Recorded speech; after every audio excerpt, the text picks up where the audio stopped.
Morning Stampers! Hey everybody! I am excited to share a project with you today that's not a card for once. We're doing something a little different.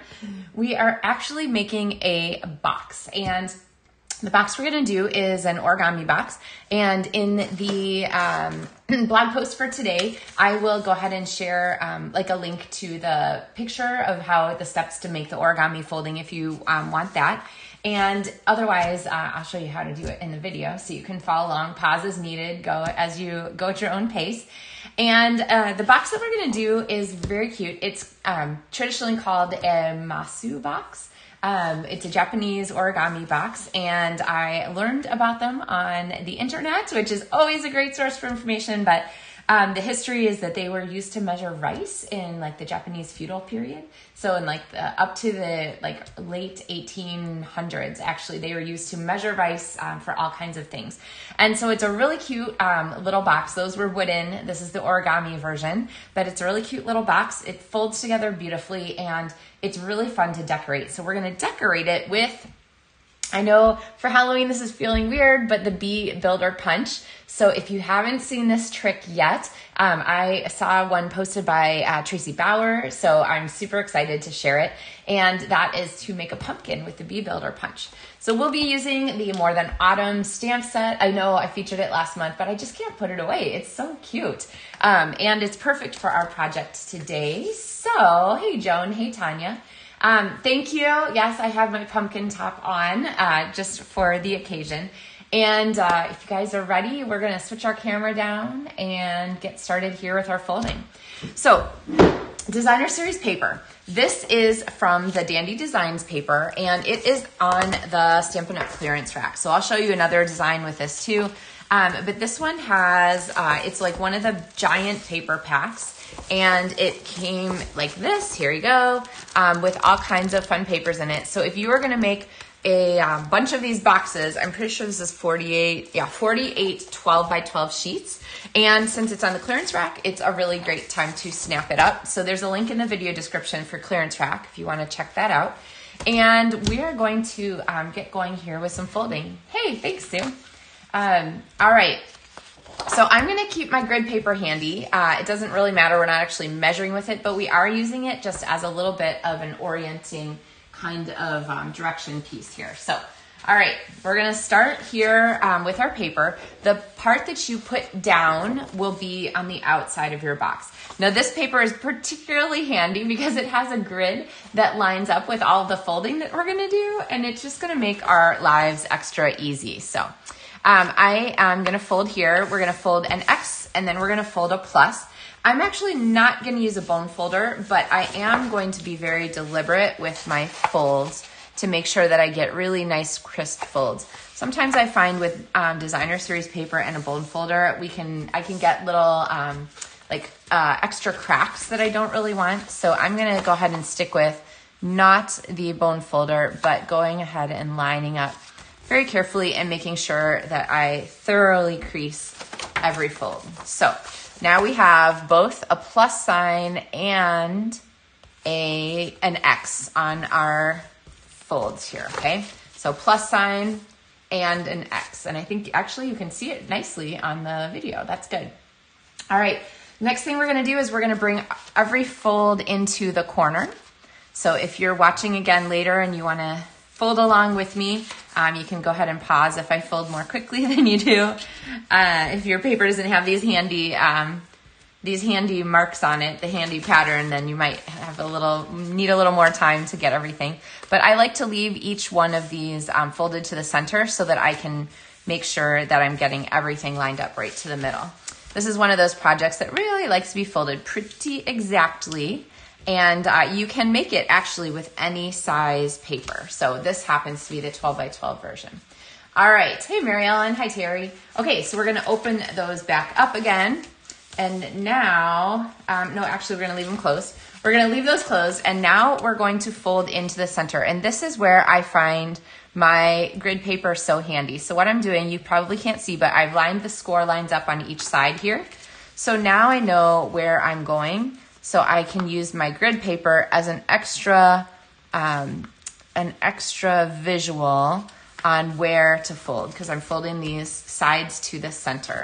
And then to make it easier for myself, I'm just gonna go ahead and flip it around, and this time I'm gonna fold all the way to the center again. Okay, and then get these creased nicely. I'm gonna open those up, turn it 90 degrees, and fold to the center again. Now this, like I said, paper has a very handy grid on it that makes it really easy to see where I'm going and to keep my lines and so forth straight. But this is not a very difficult thing to fold. And again, you could do it with anything. The designer series paper is a little heavier than like a traditional origami paper, but it works pretty nicely and it's beautifully double-sided also. So, all right, so now we have those folded. Now I'm gonna go ahead and open this up and we're gonna get ready to make the box part. I like to do it this way. Hi, Unica, good to see you. Hey, Margie. All right, first thing, these are the sides of my box, okay? And then where this corner is here, this is where I'm going to fold in. There's a diagonal score line already, and that here and here is going to make that sort of sturdy edge of my box, and then this top folds down. I'm gonna flip it around, same thing, look for the diagonal of the DSP, and fold that down, and there we have our box. That's it. Pretty cool, right? I am really, really loving how fun these are to put together. And of course, you can do them in any, of the colors or so forth to match your designs. You could do these for Christmas. You could do them for pretty much anything. But if you have like a special Halloween-y person, maybe somebody who comes to your door, a neighbor, kid, or somebody who gets a cool Halloween treat or something. These are kind of a fun way to dress those up. So they also hold quite a bit. I was trying to think of other fun things you could put in here. Golf balls, I don't know, little cupcakes maybe, if you put like some kind of plastic, put them in cello or something like that. Cookies, you could put a couple of pretty big cookies in here, wrap them in a cello bag and pop those in with a little ribbon. All kinds of fun things can go in here. So really, really fast. But of course we are not done. So we're gonna make a box top for this. And you have a couple choices. So this one is made from a 12 by 12 designer series paper. If you cut a box, cut this maybe a 1/4 inch smaller and do the exact same thing, then it's actually going to make the same box but a tiny bit smaller. And then you could use the 12 by 12 one as the lid and then this one as the under box. And then you would have nesting boxes that fit together and close. Does that make sense? But we're gonna use this as the base. So we're making a cardstock topper. And I also like the way the cardstock sets off. This is a pretty busy design. So this is gonna give us a solid to make a little bit nice contrast with the solid, with the pattern. Oh yeah, everybody likes this one. It's really cool, right? And it was really quick. It almost makes me want to make another one. I guess there's 48 sheets of paper in the box, so I could just keep going. They're very satisfying. You could make them smaller if you wanted to. This is an easy size to fold. So, all right. So what I have here is a piece of piece of cardstock. This one is our box size here is about 4.5 by 4.5. So this is actually 5.5 by 5.5. I'm pretty certain. Let me double check. Yes, 5.5 by 5.5. And I've scored it, pre-scored 1/2 inch from every side. And then I went ahead and cut on the corners just a little bit to the score line. There you go, on 4 of the corners to make these little tabs. And then before I glue for our box top, I always like to just fold all of these edges in. So let's get these all folded. There we go. Okay, and then I'm gonna add some adhesive. Normally I would use multi-purpose liquid glue, which you certainly can. It's my favorite because it lets you like shift things still once you've gone. But CO Plus is really quick and sticks instantly. There's no opportunity to shift it, so you have to get it right the first time. Let's see, there we go. But then we're just going to go ahead and fold up all of those corners. If you go over, I don't know if you saw that, there's a little bit of adhesive over the edge of the cardstock. I just fold it back on itself and squish it down. That way I don't have adhesive going over where it should. And then we have our piece here. Okay. All right, so there is our box right there. And we can just pop that top right on the top there. Okay, see how cute? All right, so clearly we're not done. We're gonna take one of the contrasting designer series papers, and this one I've cut to 4 1/4 by 4 1/4 so that it fits beautifully right there. And like honestly, you could do these boxes for any occasion. There's so many great patterns in the Dandy Designs. So, but we're gonna do Halloween here, and I've got our pumpkin trick to show you. All right, so we layer that on top, okay? And then we're gonna go ahead and work on our pumpkin next. So here is a strip of Calypso Coral cardstock. And so of course it matches our lid and our designer series paper. And I'm gonna go ahead and take the bee punch, and I'm gonna punch ourselves 3 bees. There we go, okay. From our Calypso Coral cardstock. So this punch is super universal. I did this project with some stampers yesterday, and someone's like, "Oh, this looks like a little like word bubble." Like, "Hi, you know, here's my word bubble." There on my video. Hi. Anyway, you can use this for lots of different things. And then of course these 2 hearts are here. This actually punch. Let me pull a bee card for you. This punch is actually designed to go with the bee here, for which actually this designer series paper is also in the clearance rack. So if you missed the chance to get the bee paper and you want to snap that up, there's a video in the, there's a link in the video description for this designer series paper. And there's the little word bubble, and there's our bee. So you can see the heart here is actually his wings, and I didn't put it on this one, but there's a little antenna stamp, and the little heart covers his antenna. So it's kind of a perfect one. Yay! Oh yeah, Mary Ellen says it's a great way to use up old designer series paper. Yes, it is. It's super satisfying. You could make them for like little placeholders for Christmas table or Thanksgiving, all kinds of things. So we're gonna actually take 2 of our bee pieces here, and we're going to go ahead and chop off their little extra bits. And then we're gonna go ahead and take a blending brush to give this some extra coloring. And so I'm going to blend here. Let's see, if I put my scissors on here, maybe I can avoid getting my fingers super inky. And I'm gonna blend on 2 of these. I'm gonna blend on one side. It doesn't matter because they're symmetrical, so we can flip them over. All right, there we go. And only a little bit inky finger. Remember, keep your chamois handy because you can very easily clean off ink from your scissors or your fingers. All right, so let's get these flipped around. Here is how our pumpkin's gonna come together. You see it? We're gonna add just a little bit. I have a strip of lemon lime twist here, and I'm going to punch the bee stinger butt part, and then I'm gonna use my scissors to give it a nice little trim here. Okay, so let's go ahead and put these together. I'm gonna put some, ooh, that was a lot of glue. Like, I can see it, I see it, I see it. And then we're gonna pop these together here to make our pumpkin. And then I'm going to put a tiny bit of glue here, hopefully, there we go. And then make life easy by using my take your pick tool. Oh, where I lost our pumpkin top. Did you guys see where it went? Is it stuck to my sleeve somewhere? Well, I guess we'll have to just make another one. Good thing they're super, super easy. All right, so there's our pumpkin top again. And I wonder if it's under, oh, there it is, okay. So yes, you do have to watch where it is, but it fits right on top there. So now we have our cute little pumpkin. Isn't that fun? I love this. Oh, Anna says she has tons of this designer series paper. Yes.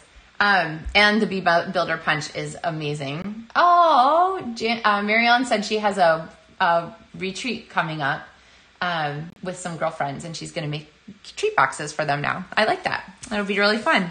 Okay, so, but we're not finished with this yet because we want to decorate it with this strip of paper here, and we're going to punch ourselves a couple of the little hearts from our scrap of lemon lime twist. And these I'm going to go ahead and layer together to be our leaf. So I'm just gonna, they look a little less heart-ish if you pair them up like this. So now we have a little pumpkin leaf, And with a tiny, there we go, Stampin' Dimensional, mini Stampin' Dimensional. We're going to pop that on the back and add this to our little pumpkin. So there's our little pumpkin with its little leaf. And then what's with this thing? So if you guys remember paper quilling, it was the stuff from the, gosh, when was quilling big? In the 50s, the 60s? It was a pretty popular thing. So it basically involved having little tiny strips of, like little 1/8-inch strips, basically, of paper cardstock, and making little tiny rolls out of them and then using them for things. So we're gonna make our own strips. And I find that the easiest way to do that is with a take your pick tool. So I like to just fold that first round of paper around the end, okay? And then I'm gonna pinch it here, and I'm gonna twist and just roll the tube here. I'm just rolling around the end of our take your pick tool. And I started with, I don't know, maybe a 6 or 8-inch piece of cardstock. I'm just gonna keep going until we have this rolled to the center. Now, to make the pumpkin vine, you can see I did them kind of unevenly. I don't like it to be too symmetrical. What I'm gonna do is just poke out an end. There we go, I couldn't quite reach it. And I'm gonna pull it sideways. I lost it again. Pull it sideways this way. Okay, it doesn't wanna pull. There we go. To make a little like twisty part, okay? See how that works? And then maybe this one, I'll go the opposite direction on just to make things a little different. There we go. All right, so if you can feel that this is coming out kind of viney. Oh, Betty said, how do you think of these things? Okay, so honestly, the bee punch and the pumpkin, that's not mine. So thank you to Tracy Bauer for that idea. But like, I don't know, punch art is one of those things. I kind of have a habit of looking at punches and deciding like what they can be. So this clearly is like a word bubble to me. But no matter what the punch, look at the shapes in it and figure out what else it can be. Of course, you can always use hearts to make shamrocks. You just go ahead and put those, like 4 of them to make a shamrock with the 4 lucky clover, or just 3 to make a clover kind of shape. All kinds of fun things. So, all right, so this, now what I want to do is attach this. And it doesn't really work exactly like this, but this is paper, so we can make it do what we want. So I just took that and pinched it in the middle to give it a little crimp.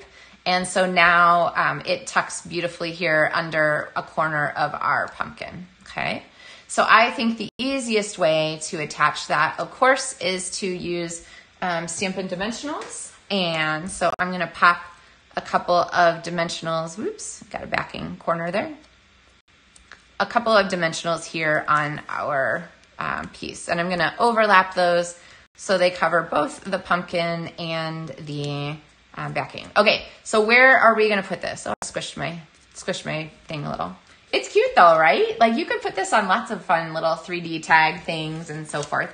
So let's come back to our project here. We're gonna have this, but I want this to have like a big, I want it to have a nice impact. And right now it's cute on here, but it feels like it gets a little bit lost. So we're going to, oh, Betty says the bee punch. What could it be? What could it be? Ha ha ha, bee. I love that. You know I do.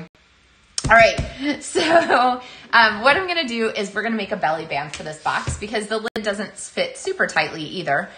Some of that depends a little bit on how tightly you fold it. So I have a piece of peach pie cardstock here, which I've scored ahead of time to fit across the front of our box. So this is scored to be 5 inches across, is that right? 4.5 inches across? 4.5 inches across. Okay, I can measure it. I have my centimeter side here of my paper showing. So 4.5 inches across, yes. I guess I could have just left the centimeter side showing. So 4.5 inches across. And then I actually prefer to fold the last bit based on my actual project and the way it's all come together. So I'm just going to go ahead and, Joan says, it's beautiful. Oh, keep going, keep going. I can handle all the puns. So what I'm gonna do is bring this around to the corner and just fold that so that it's crimped and nice and tight there with my fingers so that this is gonna slide beautifully, but not be too big, okay? Now on the back side, I am going to go ahead and take this paper, which I've just cut to fit across there, and I'm going to go ahead and put a strip of Seal Plus at each end. I think I put multi-purpose liquid glue in the video description link for supplies instead of the Seal Plus, but the Seal Plus is definitely a good choice too, either one. All right, now the only thing is that you can't really burnish that adhesive with the box there. So what you really need to do is take your box off and then burnish that adhesive bond there really nicely. So adhesives grab pretty well, but the harder you push them down, it's pressure sensitive adhesives like Seal. The harder you push them down, the better they're gonna stay. So, all right, so now you can see my box here. Now the box looks square, but the band is probably actually directional just because it's not perfect. So if you have trouble getting it back on after you take it off, try turning your box 90 degrees and then put it on, just to make it a little easier. Okay, so now see how our pumpkin shows up so much better on this background? I wanna have a greeting though. And for that, I wanted to use some words from our More Than Autumn stamp set. So I saw something the other day that says grateful it's finally pumpkin season, all kinds of fun things there. This calls, you could put pumpkin pie, you could put little pumpkin pie tartlets in there, and you could say this calls for pumpkin pie. You could put gift cards in here, all kinds of things.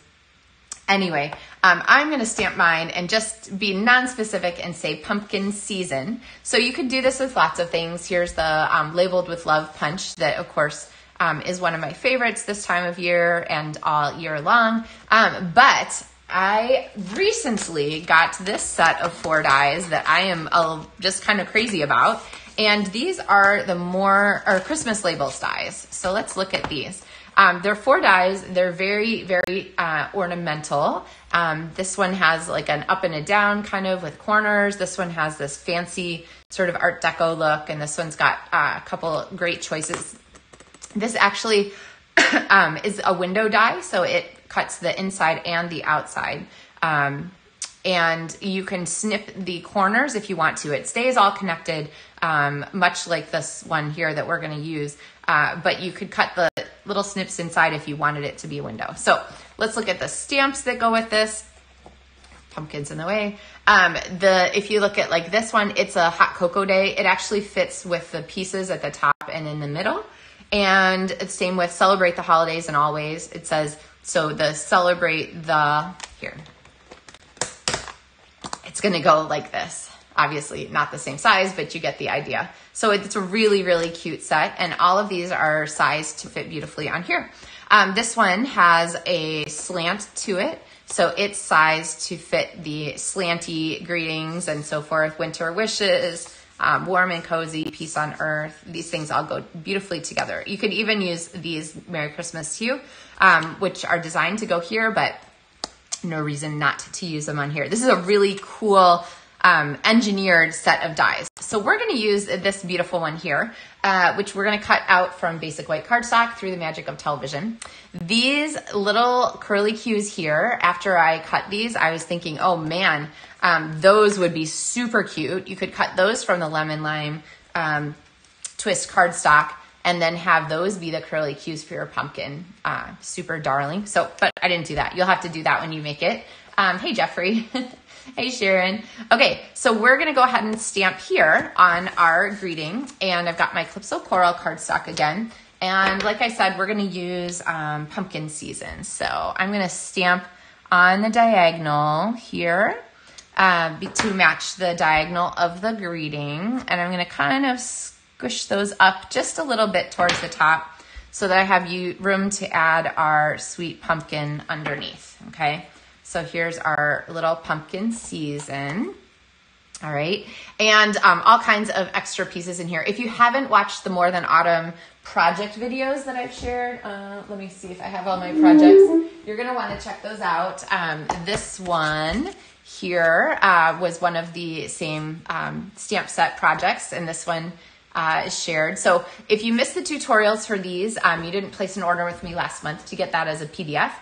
You can get these tutorials for the 4 from this series from my Etsy shop, which is LovenStamps Card Mart. Here was a center Z fold card with a donuts. Nothing's better than donuts. And then there's 2 more cards. Oh, this guy here. You had me at autumn with the fun word art and the Z fold card here. So a really fun way to make the most of those stamps. And then the final one was this ombre spotlighting pumpkin. You're the pumpkin to my spice card there. So blending brushes and fall make me happy together. All right. So anyway, those tutorials are available in the LovenStamps Card Mart Etsy shop, which is linked in the video description too. So, all right. Oh, Marielle says saltwater taffy would be great for these. Oh my gosh. Yes. This is the perfect saltwater taffy box because like saltwater taffy is one of those things you need enough of it to be worthwhile. And so this box holds enough to be worthwhile. So let's put this together. And then we're going to finish up with one more little decor item. And I didn't put this on my sample. So if you're looking back at my blog post later, those won't have this, but I decided that these woven gold leaves are sort of a perfect accent. I also think I might have left them off the video description or the link in the video description. So you'll have to add the leaves yourself, but we're going to go ahead and we're going to pull a couple of these here, and kind of tuck underneath here to just give our pieces a little bit of bonus fall. So they're pretty transparent. So you don't see them super clearly. But they add enough of extra that is just a fun deal. So let's pull off the backings here from my pieces. And what I'm going to do is kind of lay these out where I want them to be finished. If you haven't gotten these woven gold leaves yet, they are a lot of fun. They feel a little bit like a super lightweight window screen. And I'm going to add a bunch of adhesive on here so that once, did I peel all these? No. So that once we stick our pieces down, that's going to stay. Now, I have to make sure that I get that all on our band here. This is hard to hold on to. Oh my goodness. So much dimension. There we go. Okay. And now we're going to add a little glue here and pop this down underneath there. And that's actually going to hold our pumpkin season label here on too, because that glue is going to go right through the screen and hold onto our layers. So there we have, I kind of like it. So here is the version without the woven leaves. I kind of like it with the woven leaves. They're a nice little accent. And then here is one of the other designer series papers from the package. Yeah, Mary Ellen says you can crunch the leaves to give them extra texture.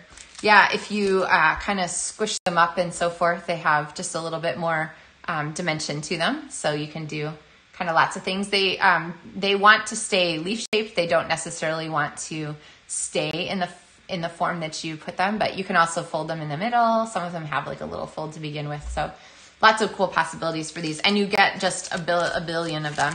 Not a billion. I don't know. Oh, 75. You get 75 in here. So not a billion, but of course, you know. All right. Yay. I'm glad you guys like this. Thanks, Alice. So lots of fun for this. You can, of course, do the same box with More Than Autumn with even this stamp set, eggnog, cider, peppermint. You could put mints in here, all kinds of fun things. Or you could decorate it totally differently. The Christmas Labels stamp set gives you lots of choices. It's a hot cocoa day would be really cute to put in a bunch of little cocoa packets or cider. You could put cider in here. Sweet as sugar plum candy. I'm pretty sure that sugar plum, there, you know, you could fill it with sugar plums. I don't know about you guys, but I can't read the word sugar plums without like getting that taste in my mouth. I haven't had a sugar plum since I was, I don't know, in elementary school, I'm sure. But that taste kind of sticks with you a little. So, all right, everybody. Well, I hope that you've had fun seeing some of the origami box possibilities here. Like I was with origami, the idea is that you shouldn't have to glue anything at the end to make it stick. You can see this one's popping up just a little. if you want to glue it down, you can glue it down, whatever makes you happy. But lots of good possibilities. Oh yeah, Tanya says she needs to think about getting that label set. I totally agree. I actually didn't have it on my initial list, but I added it after seeing some of the card swaps that I shared with you in our mega card video when I did our virtual catalog tour and so forth. So many cool ideas with these set of dies. They're just a really neat set of shapes and really kind of ornamental and obviously good for any stamp set, not just the ones that are paired with them in the bundle. So, all right, everybody. Well, happy pre-Friday to you. Our thoughts and prayers are with our friends who are recovering from hurricanes around the country. We are thinking of you guys and hope that you're able to dig out and get things back settled a little bit. So if you are looking for something to do to think about other stuff, just know that this is a really easy box that you can fold from any size designer series paper. Fits all kinds of goodness, and we can all use a little extra goodness in everything these days. So happy pre-Friday to you, as we like to say on Maker Mornings with Meg. And I will look forward to seeing you again next week for another tutorial on Tuesday. We are live for Maker Mornings with Meg at 9:30 a.m. Central Time on Tuesdays and Thursdays. And we're live on Facebook, and then you can watch later anytime on YouTube. So you have to convert that into your own time zone. I know Enika is always making dinner in the Netherlands when she's watching, but wherever you are, our West Coast friends are always drinking their coffee because it's super early for them. But anyway, hope that you guys have a really great day and a good weekend. And I will see you again next week for another project. Oh, and if you are a LovenStamps demonstrator, don't forget that tomorrow night we have our LovenStamps Stamp and Share night. So our virtual Zoom. If you are thinking about becoming a demonstrator, there's a link in the video description for more information about the starter kit special, which gets you an extra $30 in product of your choice with your kit. So it's $155 in product for just $99, and the shipping is free. You just pay the tax. I would love to have you join us as a LovenStamps demonstrator. So the link is there. You can jump in. We've had a couple people take advantage of the special already. So it is a really good one. And the nice thing about that too is that you can take advantage of the pre-order, which is going on now for demonstrators for the new pre-orders, online exclusives that will be available for customer ordering starting November 5th. And so if you haven't seen those yet, and you are a demonstrator, you can go ahead and look up those. If you're not a demonstrator and you're like, oh, wait, could I add those to my starter kit? The answer is yes, you can add them to your starter kit. And if you flip over to the link in the video description to LovenStamps and then look for the Join My Team and then starter kit information that's on my website, then I'll show you how to see the new pre-order things and to add them to your starter kit if you'd like. So anyway, thank you guys so much for joining me this morning, and I will look forward to seeing you with another project next week. And hopefully I challenge you to make a box, put something fun in it, and share it with somebody this weekend. So happy stamping, everybody.